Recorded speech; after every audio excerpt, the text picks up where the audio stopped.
Hello guys, আসসালামু আলাইকুম। চলে আসলাম দুপুরের খাবার নিয়ে। তো কী কী রান্না করেছি আপনাদের সাথে শেয়ার করব। দেখেন, নদীর কাতল মাছ ভেজে টমেটো দিয়ে বোনা করেছি। মাছটা খুবই মজাদার, খুব মজার একটা মাছ। কাতল মাছ রান্না করেছি টমেটো দিয়ে। দেন এটা আমার খুব পছন্দ, পুঁই শাক দিয়ে চিংড়ি মাছ দিয়ে রান্না করেছি। আর এটা এখন গরম চলে আসছে, এই খাবারটা অনেকেরই পছন্দ, টমেটো দিয়ে টক, সাথে একটু তেঁতুল দিয়েছি।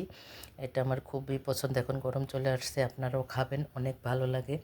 তো দেখেন, আজকে আমি এই রান্না করেছি, সাথে দেন সাদা ভাত করেছি। আমার ভাত থেকে কিন্তু এখনও অলরেডি ধোয়া উঠতেছে গাইস।